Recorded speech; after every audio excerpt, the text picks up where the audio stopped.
भव्यं च सर्वं यश्चाधितिष्ठति स्वर्यश्च स केवलं तस्मै ज्येष्ठाय ब्रह्मणे नमः। तस्मै ज्येष्ठाय ब्रह्मणे नमः। तस्मै ज्येष्ठाय ब्रह्मणे नमः।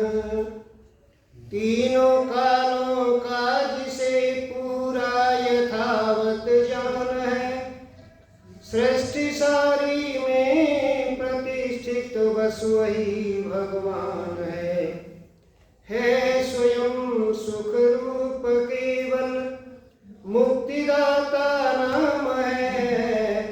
उस महात्म ब्रह्म को श्रद्धा समेत प्रणाम है। जिस बुद्धि को मांगते साधु संत सुजान, उस बुद्धि का हे प्रभु देना हमको दान। वेद स्वाध्याय सत्संग करते रहो, वेद स्वाध्याय सत्संग करते रहो। एक दिन प्राप्त सद्ज्ञान हो जाएगा।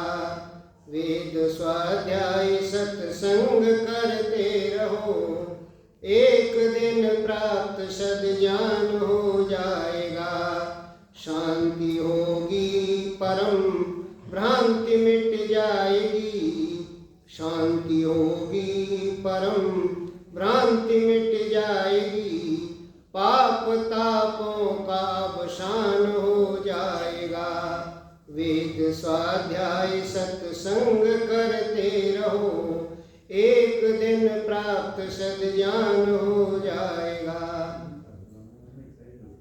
समाज के समस्त सुयोग्य पदाधिकारी वृंद, अत्यंत श्रद्धा की भाजन वंदनीय मातृशक्ति, एक गुरुकुल को संचालन कर रहे हमारे आचार्य जी, धर्माचार्य जी एवं प्यारे बच्चों, ईश्वर की महान कृपा है जिसकी कृपा से हमें ये सुअवसर प्राप्त होता है, जिसमें कुछ देर बैठ करके कुछ धार्मिक चिंतन करते हैं और सुनते हैं। आर्य सज्जनों, एक मंत्र मैंने रखा था पिछले क्रम में, अग्निर्होता कविक्रतु सत्यश्चित्र सर्वस्तमः देवो देवेभिरागमत्। ये ऋग्वेद का प्रथम मंडल का 5वां मंत्र है, प्रथम सूक्त का, और आर्याविनय के प्रथम प्रकाश का भी ये 5वां मंत्र है।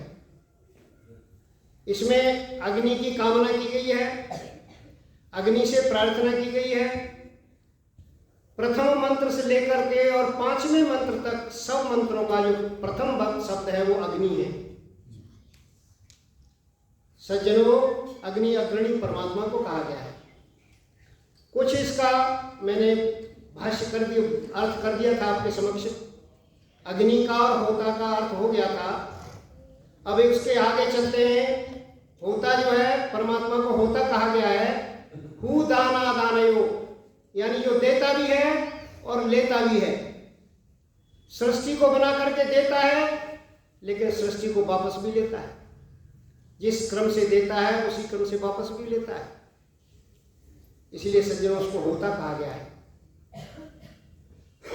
हम भी होता है, हम भी आहुति देते हैं, लेकिन कुछ देने के लिए भी और साथ में कुछ लेने के लिए भी। हमें कामना है, लेने की भी कामना है हमें, इसलिए परमात्मा को भी वहां होता कहा गया है। एक तीसरा शब्द है कवि क्रतु। सज्जनों, परमात्मा कवि है और क्रतु है। परमात्मा कवि क्रतु है। कवि महर्षि दयानंद ने उणादि कोश में कवि शब्द की व्याख्या की है। महर्षि दयानंद लिखते हैं कि कवि शब्द जो है कु अर्थात शब्द, कु धातु से बनता है, जिसका मतलब होता है शब्द। शब्दयति उपतिष्ठति वा, यानी जो शब्द करता है, जो शब्दों के व्यापार करता है, शब्दों का व्यापार चलता है और उसका साथ में उपदेश भी करता है। सज्जनों, कवि शब्द का व्यापार किया करता है।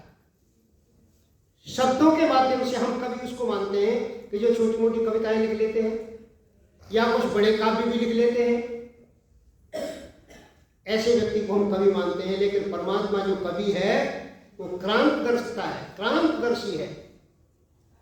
और महर्षि दयानंद यजुर्वेद में इस कवि शब्द की व्याख्या करते हैं, कहते हैं, कवि कहते हैं सर्वज्ञ को। जो सर्वज्ञ है उसको कवि कहते हैं। और सर्वज्ञ के साथ क्रतु जुड़ा हुआ है। जो सर्वज्ञ होगा वो कर्म करने वाला भी उतना ही उत्तम होगा। आज संसार में देखा जाता है कि जो व्यक्ति विशिष्ट योग्यता लिए हुए हैं, जितनी जितनी योग्यता लिए हुए हैं, उतना उतना ही उनका सम्मान और उनकी कीमत है। हम अच्छे डॉक्टर के पास जाते हैं जो जानकार होता है, हम अच्छे राजमिस्त्री के पास जाते हैं जो सबसे बढ़िया जानकार होता है, हम आर्किटेक्ट के पास जाते हैं जो सबसे बढ़िया जानकार होता है। सज्जनों, जितना जो व्यक्ति ज्यादा जानता है उतना ही उसके पास हम जाते हैं। परमात्मा भी कवि कृतु है, परमात्मा भी बहुत कुछ जानता है, सर्वज्ञ है, और उसकी कोई भी रचना गड़बड़ नहीं है। उसकी उत्तम प्रकार की रचना है सारी की सारी। जितनी भी रचना परमात्मा की है वो सारी की सारी उत्तम है, इसलिए उसको कवि कृतु कहा गया है। तो सज्जनों, प्रश्न उठता है कि उस कवि कृतु को कैसे प्राप्त करें। आज जैसे संसार में प्रसारित है कि परमात्मा को प्राप्त करने के लिए पढ़ने की जरूरत नहीं है। और इस हिंदू जाति का तो क्या कहें, इस हिंदू जाति का तो ऐसा ज्ञान फंसता जा रहा है, ऐसे ज्ञान में फंसती जा रही है कि आज कोई व्यक्ति बैल लेकर के आ जाए और बैल जो है वो सिर हिला दे, ऐसे बैल सिर हिलाता है, उसका ही ठीक मान लेती है। मानती कि नहीं मानती है? उस बैल की बात तो कोई ठीक मान लेती है। जिस जाति का भाग्य बैल बता रहे हो, जिस जाति का भाग्य तोते बता रहे हो, वो कितनी अंधकार में फंस चुकी है सज्जनों, ये हमें पता लगाना पड़ेगा। आज हिंदू जाति के समक्ष बड़ा संकट है, आर्य जाति के समक्ष बड़ा ही संकट है। परमात्मा को समझ नहीं पा रहे। महर्षि दयानंद कहते हैं परमात्मा तो कवि कृतु है, वो कवि है। फिर कैसे जाने? तो दर्शनकारों ने कहा कि परमात्मा को तो ज्ञान से ही जाना जा सकता है। परमात्मा को यदि मुक्त होना है, हमें संसार से मुक्त होना है, तो ज्ञानात्मुक्ति, ज्ञान से ही मुक्ति होगी, और कोई रास्ता नहीं। और बंधो विपर्यास, और विपरीत ज्ञान यदि पैदा हो गया, यदि विपरीत चलने लग गए हम, तो उससे बंधन होगा, संसार में उसका मोक्ष नहीं हो सकता। हम संसार की आवृत्ति से दूर नहीं हो सकते, इसलिए बंधो विपर्यास, बंधन होगा हमारा। सज्जनों, हमें कहा गया कि ज्ञान प्राप्त करो, तो किसका ज्ञान प्राप्त करें हम? आज ब्रह्मचारी आए हैं, आचार्य जी आनंद प्रकाश जी।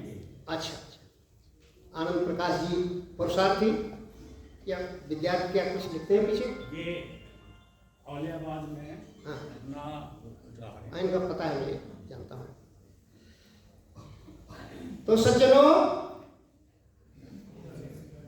कहा गया कि परमात्मा का बंधन, यदि हम बंधन में पड़ना चाहते हैं, तो जो बंधन के लिए केवल ज्ञान है, ज्ञान से ही मुक्ति होगी। तो हम क्या जान लें?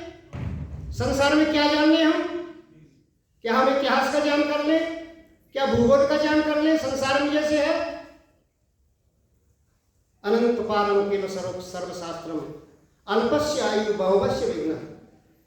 संसार में शास्त्रों का कोई कमी नहीं है, लगातार शास्त्रों को पढ़ते रहो आप। लेकिन हमने यदि सृष्टि प्रक्रम को नहीं सीखा, तो सज्जनों, उस पढ़ने का कोई लाभ नहीं होगा, उससे ज्ञान प्राप्त नहीं होगा, ईश्वरीय ज्ञान प्राप्त नहीं होगा उससे। संसार के जितने भी ज्ञान हैं, यदि सृष्टि प्रक्रम से अलग, वैसे तो अंततोगत्वा हर विषय का अंत जो है वो ईश्वर के अंदर ही होता है। सब सत्य विद्या और जो पदार्थ विद्या से जाने जाते हैं उन सबका आदि मूल परमेश्वर है। लेकिन सज्जनों, वह ज्ञान की प्रक्रिया बताई गई कि सृष्टि प्रक्रम जो है, जो सृष्टि प्रक्रम है, उसको सीखने के बाद ज्ञान प्राप्त होगा। आपको विवेक उस तरह से प्राप्त होगा। और सज्जनों, आगे कहा गया कि नियत कारणत्वात्, इसका कारण निश्चित है, इसका संसार में कोई दूसरा कारण नहीं है, निश्चित कारण है। नियत कारणत्वात् न समुच्चय विकल्प, न तो इसका समुच्चय है और न विकल्प है। संसार में नियत कारण है। आपको विवेक प्राप्त करना ही पड़ेगा। मोक्ष प्राप्त करना है तो, संसार की जन्म की आवृत्ति से हटना है तो आपको मोक्ष प्राप्त करना ही पड़ेगा। नियत कारण दिया हुआ है, न इसका कोई समुच्चय है और न कोई विकल्प है इसका। सज्जनों, समुच्चय कैसे किसे कहते हैं? समुच्चय उसे कहते हैं, यदि लौकिक भाषा में मैं समझाऊं तो समुच्चय उस बात को कहते हैं कि जैसे चार व्यक्ति एक बोरी को उठा रहे हैं। एक व्यक्ति एक बोरी को नहीं उठा सकता, उसको उठाने के लिए 4 व्यक्ति लगे हुए हैं, तो चारों के चारों ही उठा सकते हैं उसको, एक नहीं उठा सकता। ये समुच्चय है। यदि इसको धार्मिक आध्यात्म में घटाएं तो केवल ज्ञान से मुक्ति नहीं होती, ऐसा समझते हैं हम लोग। ज्ञान के साथ साथ कर्म भी होना चाहिए। एक व्यक्ति ने ज्ञान प्राप्त कर लिया, बहुत ज्ञानी है, लेकिन उसको कर्म में नहीं रहता। लोग कहते हैं कैसा ज्ञानी है, तो ये तो इसका आचरण कुछ नहीं है, ये तो आचरण में चल ही नहीं रहा, कैसा ज्ञानी है ये? तो सज्जनों, वहां आचरण की आवश्यकता होती है। लेकिन यहां कह दिया गया है कि नियत कारणत्वात्, कारण नियत है। केवल और केवल ज्ञान मार्ग से आपका उद्धार होगा। तो लग गई पढ़ने पुस्तक, पढ़ने पर एक ग्रंथ पढ़ा, दूसरा ग्रंथ पढ़ा, तीसरा ग्रंथ पढ़ा, और यथा खरः चंदन भारवाही, भारत तो वेत्ता न तो चंदनस्य। भार को तो जानता है, गधे पर यदि वजन लदा हुआ है, चंदन लदा हुआ है गधे पे, चंदन का वो उपयोगिता नहीं जानता चंदन की, केवल वजन को जानता है कि वजन लदा हुआ है। क्या इस तरह से हम शास्त्रों को पढ़ें, लगातार पढ़ते रहें? सज्जनों, फिर कहते हैं लोग कि भाई जो है इस तरह से ठीक नहीं है, ऐसे मोक्ष नहीं होगा। कर्म में जो है, कर्म में नहीं ढालेंगे जब तक हम उसको, तो क्या करें? तो फिर कहते हैं कि कुछ कर्म भी करना चाहिए। हम तो कर्म मार्ग को सीखेंगे। कुछ लोग कर्म के पीछे चलने लग गए। कुछ लोग कहते हैं कि भाई ज्ञान प्राप्त करने की आवश्यकता नहीं है, हम तो कर्म करेंगे, हम सेवा करेंगे लोगों की। और सेवा के पीछे भाव छिपा होता है कि जो व्यक्ति जरूरतमंद है, जो व्यक्ति असहाय है, उसकी सेवा करें। तो लगातार सेवा में लग गए, सेवा करके चले जा रहे हैं व्यक्तियों की। सज्जनों, सेवा का चलते चलते इतना विस्तृत रूप हुआ कि धीरे धीरे हमें वो मार्ग भूल गए हम कि हमें सेवा किसकी करनी चाहिए। हम दुष्टों की सेवा करने लगे। आज सेवा इस रूप में प्रचलित हो गई है कि हमें तो वही दान देना है। अब किसको देना है? बोलिए दान लेने वाला जाने, हमें तो देना है। आज ये व्यक्ति इस रास्ते पर चल पड़ा, तो ऐसे लोगों को दान दिया जा रहा है। सज्जनों, यदि मैं इसको और थोड़ा सा आगे ले जाऊं तो आज आतंकवादियों के लिए पैसा आता है दान का। क्या ये दान ठीक है?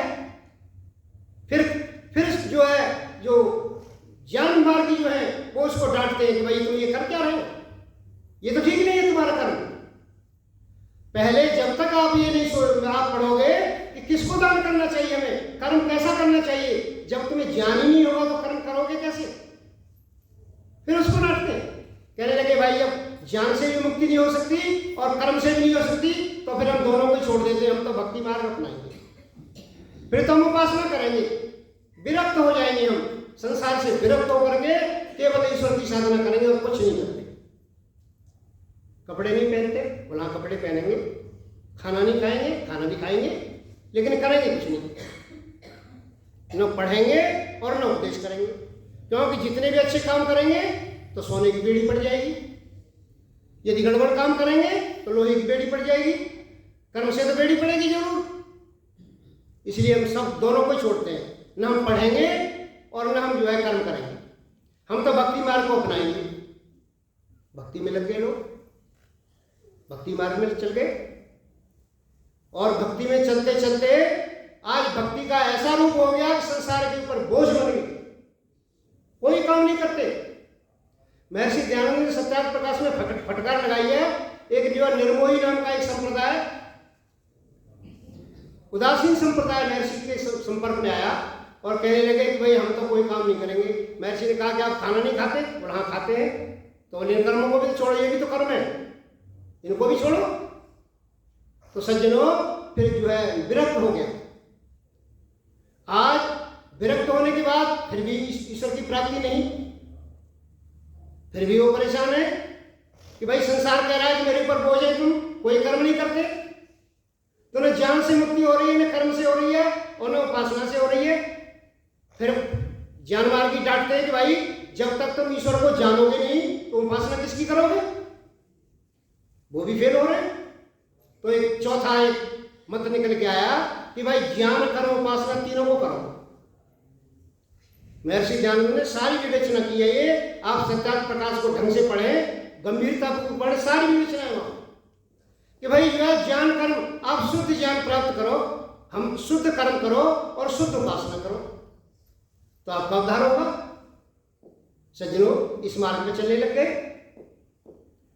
हमारे स्वामी सत्यपति जी कहा करते थे कि शुद्ध ज्ञान, शुद्ध कर्म, शुद्ध उपासना, उनकी सारी शिष्य मंडली इसी बात का प्रचार करती है। लेकिन साथ में उन्होंने जो कहा है कि भाई ज्ञान हमें प्राप्त, हमें ज्ञान ही करना है। शुद्ध उपासना के लिए जो कर्म कर रहे हैं, हम पढ़ने का कार्य कर रहे हैं, किसी की सुनने की बात कर रहे हैं, बहुत दिनों से सुनते चले आ रहे हैं हम, ये सारा का सारा जो हमारा श्रम है ये केवल ज्ञान प्राप्त करने के लिए है। ये सारा की सारा उपासना हमारी केवल और केवल ज्ञान प्राप्त करने के लिए है। हमारी जो कसौटी है, जो अंतिम कसौटी जो है हमारी, वो सज्जनों वो ज्ञान है। इसलिए दर्शनकार कहता है कि नियत कारणत्वात्, कारण नियत है, नियत कारण होने से हमेशा जो है न विकल्प है न समुच्चय है, इसका कोई विकल्प नहीं है। इसका ये विकल्प का मतलब है कि यदि ज्ञान ना हो तो कर्म से हो जाए हमारी उद्धार, हमारी मुक्ति कर्म से हो जाए, ऐसा नहीं होगा, ऐसा विकल्प नहीं है वहां। और यदि ये दोनों ही ना हो, केवल उपासना से ही हमारा उद्धार हो जाए, ये भी विकल्प नहीं है सज्जनों। न विकल्पो न समुच्चय, न तो सबसे मिलकर के हो सकता है और न जो है अलग अलग हो सकता है, कोई इसका विकल्प नहीं है। केवल और केवल ज्ञान मार्ग पर चलना पड़ेगा। परमात्मा की कसौटी क्या है? लोग कहते हैं तो ज्ञान मार्ग की बात कर रहे हैं, हम तो ज्ञान मार्गी नहीं। परमात्मा के पास कसौटी क्या है? आप किस कसौटी से अपने आप को परखोगे? परमात्मा कैसे आपको कसेगा कसौटी पे? मोक्ष की कसौटी पे कैसे ले जाएगा परमात्मा आपको? सज्जनों वह केवल और केवल ज्ञान से होगा। वह कसौटी केवल ज्ञान है। चाहे वो ज्ञान प्रवचन सुनने से मिला हो तुम्हें, चाहे पिशाचवत ज्ञान समझते हैं? आज पिशाचवत ज्ञान की बड़ी जबरदस्त प्रचार हो रहा है। घर पे बैठे हैं और YouTube पे सारे प्रवचन आ रहे हैं, ये पिशाचवत ज्ञान है। घर में बैठे बैठे पढ़ रहे हैं, उसका कोई कितना वो ले पा रहे हैं, लेकिन पूरा ज्ञान मिल रहा है उनको। सज्जनों परमात्मा की कसौटी क्या है? परमात्मा क्या देखेगा आपका? परमात्मा ये नहीं देखेगा कि इस व्यक्ति ने इतने दिन जो है लगातार सुबह शाम नहाता रहा और संध्या सुबह शाम संध्या की। क्या ये कसौटी है परमात्मा की? क्या ये कसौटी है कि बहुत बड़ा दान इकट्ठा कर ले मंदिर के लिए हम और मंदिर चलाए बहुत अच्छा? ये कसौटी है क्या? ये कसौटी नहीं। परमात्मा की कसौटी केवल और केवल ज्ञान है। परमात्मा की कसौटी केवल यह है कि इस व्यक्ति ने कितनी अविद्या अपने अंदर दूर कर दी है, कितना ज्ञान प्राप्त कर लिया है इसने। परमात्मा की कसौटी सज्जनों ये है। इसके एक दूसरे उदाहरण से समझाऊं, एक लौकिक उदाहरण से इसको समझाऊं। जब एक विद्यार्थी 10 घंटे पढ़ता है और एक विद्यार्थी 2 घंटे पढ़ता है, दोनों ने एग्जाम दिया, तो जो कॉपी जांचने वाला है क्या ये देखेगा कि ये व्यक्ति 10 घंटे पढ़ा है, इसको ज्यादा नंबर दूं, और ये व्यक्ति 2 घंटे पढ़ा है, इसको कम नंबर दूं? ये कसौटी नहीं। क्या ये वो जांचने वाला, कॉपी जांचने वाला ये देखेगा कि ये आकाश में पढ़ा है, ट्यूशन लिए इसने, और ये व्यक्ति घर पर ही पढ़ा है या कुछ नहीं पढ़ा? क्या ये कसौटी है नंबर देने की? क्या परसेंटेज आने की कसौटी ये है? ये परसेंटेज आने की कसौटी नहीं है सज्जनों। वहां तो कसौटी ये है कि क्या प्रेजेंट किया है आपने जो ज्ञान समझ करके, जो पढ़ करके, चाहे व्यक्ति लेट करके पढ़ा, चाहे बैठ करके पढ़ा, चाहे 4 घंटे पढ़ा, चाहे सुबह शाम पढ़ा, लेकिन सज्जनों वहां कसौटी केवल और केवल हमारा प्रेजेंटेशन है। हम उसे मौखिक रूप में प्रस्तुत कर रहे हैं या लिखित रूप में प्रस्तुत कर रहे हैं, वह कसौटी ज्ञान है। इसलिए दर्शनकार कहता है कि नियत कारणत्वात् न समुच्चय न विकल्प। एक और छोटे उदाहरण से समझे आप इसको। हमने बंगलौर जाना है और बंगलौर के लिए हम चल दिए यहां से साइकिल पे, 2500 किलोमीटर है, 25 दिन में पहुंचे, एक दिन में 100 किलोमीटर चलते थे, और एक व्यक्ति कार लेकर के 3 दिन में पहुंच गया, एक व्यक्ति रेल से 2 दिन में पहुंच गया, एक व्यक्ति हवाई जहाज से 2 घंटे में पहुंच गया। तो सज्जनों, पहुंचने की जो कसौटी है वो ये नहीं देखा जाएगा व्यक्ति यूं कहे कि भाई मैंने तो 25 दिन से चल रहा हूं, तो मेरा मेहनत ज्यादा है। सज्जनों, वहां ये कसौटी नहीं, वहां कसौटी केवल पहुंचना है, हमें परमात्मा तक पहुंचना है। कैसे पहुंचे हम? वहां कसौटी ज्ञान है, वहां कसौटी कर्म नहीं है। कोई व्यक्ति ये कहे कि मैं तो सुबह शाम बड़ा संध्या की है, मैंने तो इतने प्रवचन सुने, यहां से पीछा छुड़ाया तो जाके घर पर टीवी खोल के बैठ गए, वहां प्रवचन चल रहे। सज्जनों, परमात्मा की ये कसौटी नहीं है। परमात्मा की कसौटी केवल और केवल ज्ञान है। इस व्यक्ति ने कितनी अविद्या अपनी दूर कर ली है, ये इस पद के योग्य हुआ कि नहीं हुआ है? आईएएस परीक्षा में सिलेक्ट होने वाले सज्जनों, उनका ज्ञान देखा जाता, प्रेजेंटेशन देखी जाती है। वहां ये नहीं देखा जाता कि ये व्यक्ति कहां से ट्यूशन लेके आ रहा है, कितना पढ़ा है, किसका बच्चा है, ये नहीं देखा जाता। इसलिए परमात्मा का जो ज्ञान, परमात्मा के यहाँ भी निश्चित कसौटी है सज्जनों, इसका कोई विकल्प नहीं है, कोई इसका। आज ये स्थिति हो रही है, आज चंद्रमा पर हमारा यान पहुंच गया, दक्षिणी ध्रुव पर जहां कोई नहीं जाता था वहां हमारा यान उतर गया जाकर, भारत का झंडा लहरा दिया। इतना जबरदस्त देश तरक्की कर रहा है, लेकिन आज के देश में भी कुछ मूर्खानंद कह रहे हैं कि स्त्री को वेद नहीं पढ़ना चाहिए, स्त्री को यज्ञ नहीं करना चाहिए, यज्ञोपवीत नहीं पहनना चाहिए। ये आज के दिन में भी कह रहे हैं मूर्खानंद। और सज्जनों, माताओं का क्या कहें, यहां जिस मत ने, जिस विचार ने सारे संसार में उद्वेलित कर दिया, सारे संसार को, और सारे संसार को स्त्रियों की वकालत की जिस विचार ने, उस विचार को सुनने के लिए 20 स्त्रियां हैं, 20 माता हैं, लेकिन उन मूर्खों को सुनने के लिए, हजारों की संख्या में, जो तुम्हारे मुंह पर तुम्हारा विरोध कर रहा है, उसको सुनने के लिए हजारों की संख्या में है। इन माताओं को हो क्या है, आज संसार को हो क्या सज्जनों, अज्ञान के पीछे दौड़ रहे हैं। जो इसको समझाता है, जो इस हिंदू आर्य जाति को समझाता है, उसको ये दुश्मन मानते हैं। और सज्जनों, जो इसको बहकाता है, उसके पीछे भागते हैं। आज संसार की स्थिति ऐसी हो रही है, जो बहका रहा है उसके पीछे भाग रहे हैं, उसको अपना मित्र मानते हैं। सज्जनों, ये स्थिति ज्ञान की नहीं है। महर्षि दयानंद का श्रम ऐसे नहीं था। महर्षि दयानंद का बहुत उच्च कोटि का श्रम था। उन्होंने ऋषित्व प्राप्त करने के बाद ये कहा कि स्त्री शूद्र नारी है तो हमका नारा नहीं, ये नहीं चलेगा यहाँ पे। लेकिन आज ये चल रहा है। आज इस तरह का, इस संसार में जब शिक्षा का इतना विस्तार हो गया, तब ये चल रहा। इसीलिए सज्जनों, वहां केवल और केवल कसौटी ज्ञान है, हमें ज्ञान का उपयोग करना है। सज्जनों, आगे कहा गया कि सत्य चित्र सर्वस्तमः, परमात्मा सत्य है, परमात्मा सत्य है। परमात्मा अनश्वर है, नष्ट होने वाला नहीं है। हमारे माता पिता हमारा बड़ा सहयोग करते हैं, हमारे गुरु हमारे आचार्य बड़ा सहयोग करते हैं हमारा, लेकिन सारी उम्र नहीं रह सकते हमारे साथ, बहुत थोड़े समय तक मिलते हैं हमें। ये सज्जनों, परमात्मा अनश्वर है, परमात्मा हर समय तुम्हारे साथ रहने वाला है, हर समय मदद करता है। मैं कभी कभी कहा करता हूं कि पाठ पढ़ाने में शब्दों से काम लिया जाता है, लेकिन ज्ञान आत्मा में भाई बिन शब्द दिया जाता है। परमात्मा जब ज्ञान देता है उसमें शब्द नहीं होता। संध्या किया करो और मौन होकर के, मौन संध्या किया करो सज्जनों, तब ईश्वर ज्ञान देगा। इसलिए वो अनश्वर परमात्मा जो नष्ट होने वाला नहीं है, कभी भी हमेशा हमारे साथ रहने वाला है।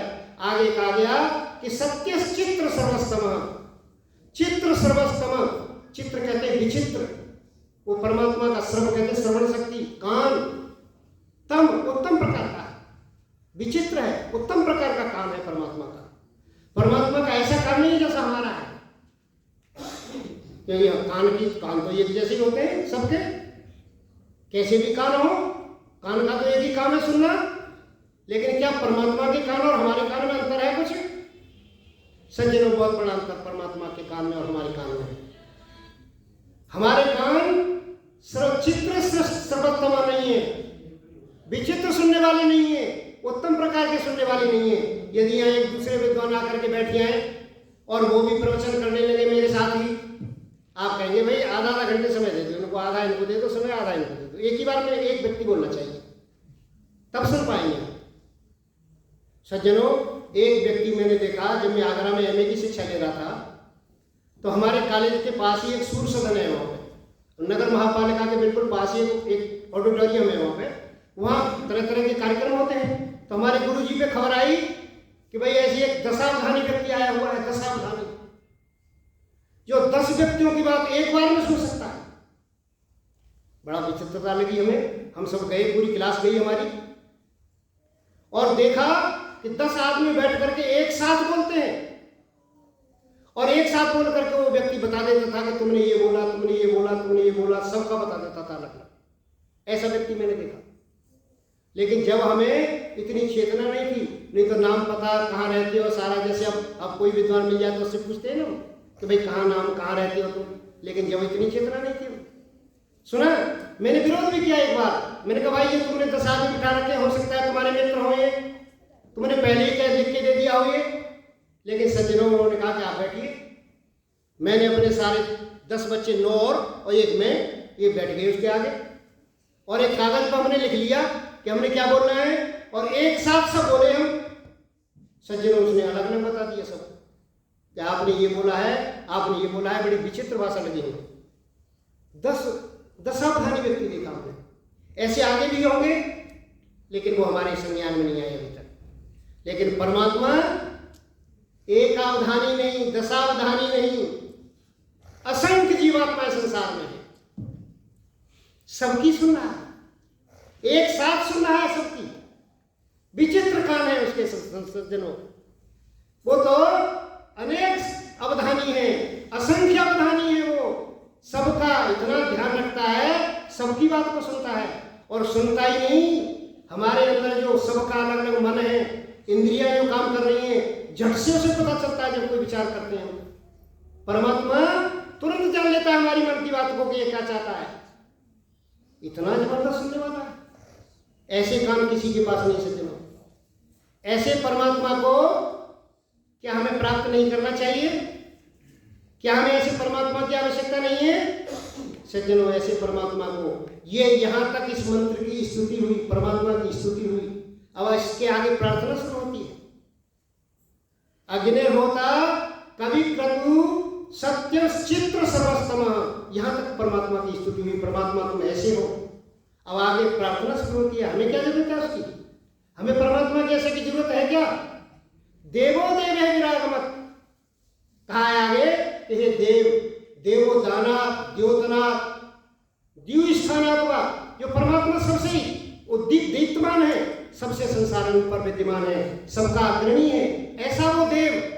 देवे भी आगमत, अन्य देव देवी भी कहते हैं, अन्य इंद्रियों के साथ, अपनी सारी की सारी शक्तियों के साथ। आगमत माने हमारे हृदय में आकर के बैठ जाए, हम प्रार्थना से प्रार्थना कर रहे हैं, हम प्रार्थना इसलिए प्रार्थना कर रहे हैं परमात्मा से, उसके गुणों को इसलिए देख रहे हैं कि वो हमारे दिल में आकर के बैठ जाए। पर वो ऐसे ना हो जैसे हम किसी पहलवान को याद करें, अपनी जो है पूरी शक्ति हमें पता है कि इस व्यक्ति हमारी रक्षा कर देगा, कोई आपत्ति काल आता है तो हम उसको याद करते हैं अपने मित्र को, और वो मित्र अपनी शक्ति को तो अपने घर ही दरिया में, अपने हथियारों को घर ही दरिया में फिर आ जाए हमारे पास, तो ऐसे मित्र का क्या करेंगे जी। भगवान कृष्ण जो है कहते हैं कि भैया अर्जुन मैं अकेला रहूंगा साथ में और सेना एक तरफ रहेगी। सज्जन अर्जुन कहता है कि भगवान मुझे तो आप चाहिए, मुझे सेना की आवश्यकता नहीं। दुर्योधन कहता है मुझे अकेले का मैं क्या करूंगा, मुझे तो सेना चाहिए। सज्जनों परिणाम आपके सामने है।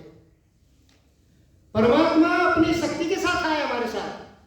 हम किसी संगीतकार को बुला लेते हैं और संगीतकार बगैर किसी वाद्य यंत्र के, बगैर वीणा के आ जाए हमारे पास और कहे कि मैं अब सुनाऊंगा आपको संगीत।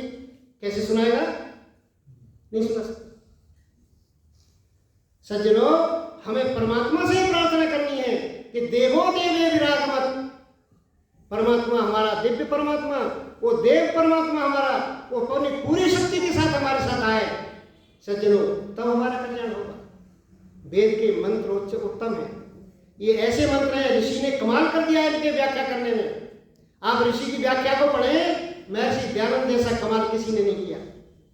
सज्जनों आज तक बहुत वेदार्थ हुए, साइंस महिला के पीछे खूब घूमते हैं लोग, लेकिन सारी की सारी यूनिवर्सिटियां साइंस महिला पढ़ा रही हैं। जिस वेद मंत्र का अर्थ जो मैंने अपने गुरु से पढ़ा था, उस गुरु को जब मैं अब बताने जाता हूं तो वो गुरु कहते हैं कि अब तुम बिल्कुल ठीक रास्ते पे हो, लेकिन इसी अर्थ को यदि तुम लिख देते तो फेल हो जाते, क्योंकि वहां इस अर्थ को जानने वाला नहीं है कोई भी। वो सारे साइंस मैयर के अर्थ चल रहे हैं। सज्जनों देवो देवे विराजमत, ऐसा परमात्मा हमारे हृदय में बैठ जाए। जब हमारे हृदय में बैठेगा और फिर जो है हम प्रार्थना करेंगे कि देव प्रचोदयात् धियो यो नः प्रचोदयात्, हमारी बुद्धि को परमात्मा आप चलाओ। लेकिन हम क्या करते हैं कि हम तो बुद्धि को अपने हिसाब से चलाएंगे, परमात्मा हमारा कल्याण करे। बुद्धि को अपने हिसाब से चलाएंगे। प्रजापते न त्वदेता नन्यो विश्वा जाता न परिता बहुव यत्कामास्ते जुहुम। परमात्मा जब तुम्हारी कामना उसके हिसाब से चलूंगा, मैं वेदांत को जीवन जीऊंगा। इसमें कहा गया है मंत्र में यत्कामास्ते, जो आपकी कामना है, जो वेद में आपको ने मुझे आदेश दिया है, मैं ऐसे चलूंगा। तब आपसे मैं अस्तगोयम श्याम पतयो रेणाम, तब मैं सारे धन ऐश्वर्य को स्वामी बनूंगा। पहले मैं आपकी आज्ञा पर चलूंगा, लेकिन आज्ञा नहीं मानता कोई भी। आज्ञा पे अपनी भी चलते हैं, अपनी इच्छा से चलना है, हमें जीवन अपनी तरह से बिताना है, लेकिन परमात्मा हमारी मदद करे।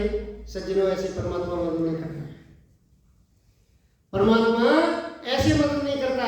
परमात्मा मदद करेगा तो केवल वही करेगा जो परमात्मा के अनुकूल चलते हैं, जो परमात्मा की एक कसौटी केवल ज्ञान है। संसार में कोई एक कसौटी नहीं है कि कोई व्यक्ति कितनी मेहनत कर रहा है और कोई व्यक्ति कितना दान इकट्ठा करके ला रहा है, कोई व्यक्ति कितना आर्य समाज को चला रहा है। ये बिल्कुल कसौटी नहीं है। आर्य समाज में आकर के जो व्यक्ति ज्ञानवान नहीं बनता, आर्य विद्वानों को सुन करके जो व्यक्ति ज्ञानवान नहीं बनता, ज्ञान के रास्ते पर नहीं चलता, सज्जनों वो व्यक्ति संसार में वो मोक्ष के रास्ते पर तो नहीं है, कम से कम मोक्ष के रास्ते पर नहीं है। इसलिए इस आर्य समाज में आज गुरुकुलों की देखो, आचार्य हमारे गुरुकुल चला रहे हैं। गुरुकुल के लिए महती आवश्यकता है। हमें आज इस तरह से हम दान दे रहे हैं गुरुकुलों को, उनको सलाह दे रहे हैं। आचार्य बता रहे कि जब दान देते हैं व्यक्ति तो हमें सलाह भी देते हैं साथ में। अब जो इतनी शिक्षा लिए हुए हैं गुरु लोग, आचार्य लोग इतनी शिक्षा लिए हुए हैं, गुरुकुल चला रहे हैं, उनको हम कैसे सलाह देंगे भाई? लेकिन मजबूरी में सुननी पड़ती है उनको, जब नहीं तो दान नहीं आएगा। ये बड़ी विचित्र स्थिति है सज्जनों। लेकिन एक साथ में एक दूसरी स्थिति भी है।